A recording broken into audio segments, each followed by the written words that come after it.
Existe uma pergunta que o brasileiro faz toda vez que um crime aparece no jornal.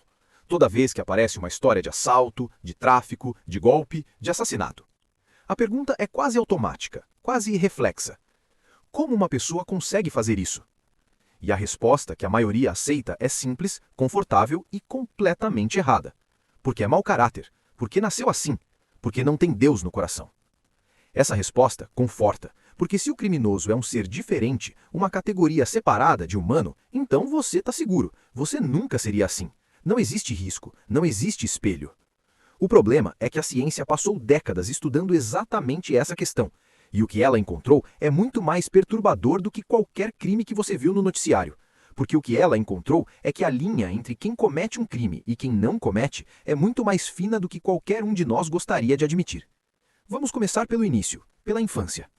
Pesquisadores do Instituto Nacional de Saúde Mental dos Estados Unidos acompanharam por décadas o desenvolvimento de crianças em ambientes de alta vulnerabilidade social.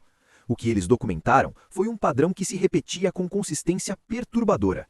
Crianças expostas à violência doméstica crônica, à instabilidade econômica severa e à ausência de figuras de apego seguro apresentavam alterações estruturais mensuráveis em regiões específicas do cérebro, especialmente no córtex pré-frontal, responsável pelo controle de impulsos, pelo planejamento de longo prazo e pela avaliação de consequências.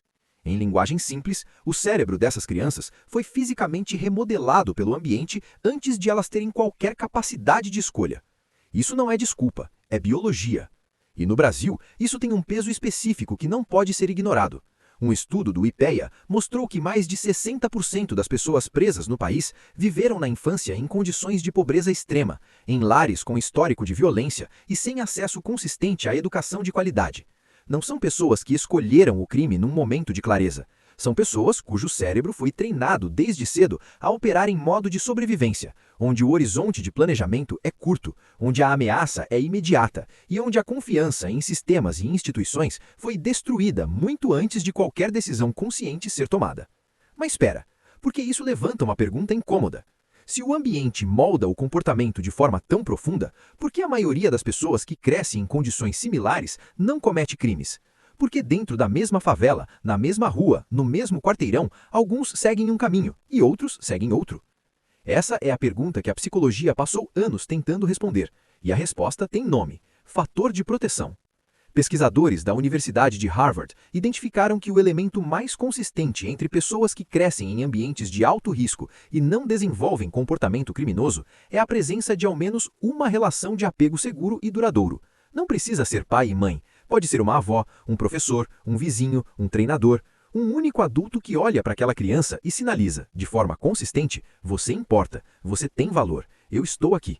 Esse vínculo funciona como um amortecedor neurológico. Ele não elimina o estresse, não apaga a pobreza, não constrói escola onde não tem, mas ele cria internamente uma estrutura que permite à criança regular emoções, adiar gratificação e acreditar que o futuro existe e que vale a pena considerá-lo.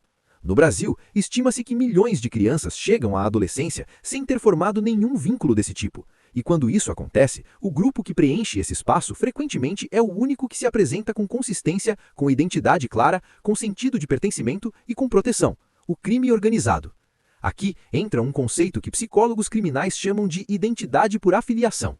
O ser humano não suporta não pertencer a nada, é uma necessidade neurológica real. Estudos de neuroimagem mostram que o cérebro processa a exclusão social usando as mesmas regiões que processa a dor física. Não pertencer a um grupo, não ter um lugar reconhecido no mundo, literalmente dói. O tráfico, as facções, as gangues, elas não recrutam pela violência. Elas recrutam pela oferta de tudo que o Estado e a família não entregaram: identidade, proteção, reconhecimento, hierarquia clara, sentido de propósito, um lugar onde você não é invisível. Um jovem de 14 anos que nunca foi visto pela escola, nunca foi protegido pela polícia, nunca foi reconhecido pela sociedade, recebe de uma facção a primeira vez na vida em que alguém diz: você é um de nós, você tem valor aqui, nós nos cuidamos dos nossos. A psicologia chama isso de pertencimento compensatório, e ele é poderoso exatamente porque preenche uma necessidade que é real, legítima e que ficou completamente sem resposta por anos. Mas tem outro lado dessa história que é ainda menos confortável de encarar. Porque até aqui estamos falando do crime das periferias, do crime que aparece no jornal como estatística, como violência, como tráfico. o crime que tem rosto jovem, pele preta e endereço de favela. Existe outro crime, o crime que usa terno, o crime que tem diploma na parede e escritório no 10º andar. O crime que desvia verba de hospital, que frauda licitação, que lava dinheiro em paraíso fiscal. E esse crime segue uma psicologia completamente diferente e, em muitos aspectos, muito mais fria. Pesquisadores da Universidade de Surrey, na Inglaterra, conduziram estudos com executivos e políticos condenados por crimes financeiros. O que eles encontraram foi algo que chamaram de distância psicológica da vítima. Diferente de um crime violento, onde a consequência é imediata e concreta, o crime de colarinho branco opera em camadas de abstração que tornam o dano invisível. Você não vê a criança que não recebeu a vacina porque a verba foi desviada. Você assina um documento, você aprova uma planilha. A vítima não tem rosto. E sem rosto, o cérebro não ativa os circuitos normais de empatia e culpa. Isso não torna o crime menos grave, torna ele mais fácil de cometer por mais tempo, com mais sofisticação e com menos remorso.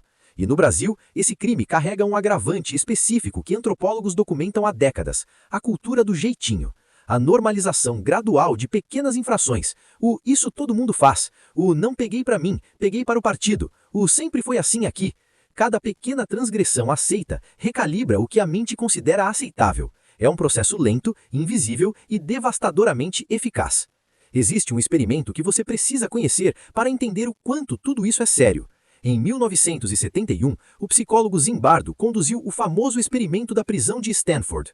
Estudantes universitários, selecionados especificamente por serem psicologicamente saudáveis e estáveis, foram divididos aleatoriamente em guardas e prisioneiros numa prisão simulada.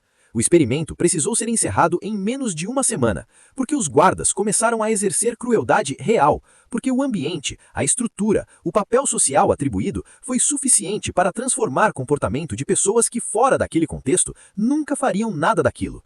Zimbardo chamou isso de efeito Lúcifer, a ideia de que, dadas as condições certas ou erradas, qualquer pessoa é capaz de coisas que nunca imaginou serem possíveis para ela. Isso não significa que ninguém é responsável pelo que faz. Significa que a pergunta, como uma pessoa consegue fazer isso, tem uma resposta que diz respeito a todos nós. Porque a resposta não está só na pessoa, está no sistema que a formou, no ambiente que ela habita, nas estruturas que definem o que é possível e o que parece inevitável. E aqui está talvez o ponto mais importante de tudo isso. O Brasil tem uma tendência histórica de tratar o crime como um problema de caráter individual, punir o corpo, ignorar a raiz. Construir presídio em vez de construir escola, endurecer pena em vez de fortalecer vínculo. E o resultado está nos números. O Brasil tem a terceira maior população carcerária do mundo, com uma taxa de reincidência que supera 70%. 70%. Isso não é falha de caráter, isso é falha de sistema, porque pegar uma pessoa que cresceu sem apego seguro, sem perspectiva de futuro, com identidade construída dentro do crime, jogar ela numa prisão superlotada, onde o crime organizado recruta com mais eficiência do que qualquer programa social e esperar que ela saia diferente, isso não é política criminal, é a definição de insanidade aplicada em escala nacional. A ciência sabe há décadas o que funciona. Programas de intervenção precoce na primeira infância, presença de adultos de referência em comunidades vulneráveis, reintegração com acompanhamento real, não com uma passagem de ônibus e um formulário, tratamento de saúde mental dentro e fora do sistema prisional.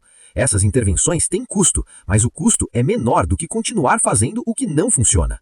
Da próxima vez que você ver uma história de crime no jornal e sentir aquele impulso automático de dizer é mau caráter, é sem vergonha, é sem Deus, lembra disso. Não porque o criminoso não seja responsável pelo que fez, mas porque essa resposta simples fecha uma porta que precisaria ficar aberta. A porta da pergunta real. O que criou as condições para que isso fosse possível? E o que nós, como sociedade, estamos dispostos a fazer de diferente? Entender não é perdoar. Entender é a única forma de mudar. E num país onde o crime mata, prende e desperdiça vidas em escala industrial, entender não é opcional. É urgente. Se inscreve no canal e ativa o sino, porque toda semana tem um vídeo novo que pega um assunto que você já pensou que entendia e mostra o que está acontecendo por baixo.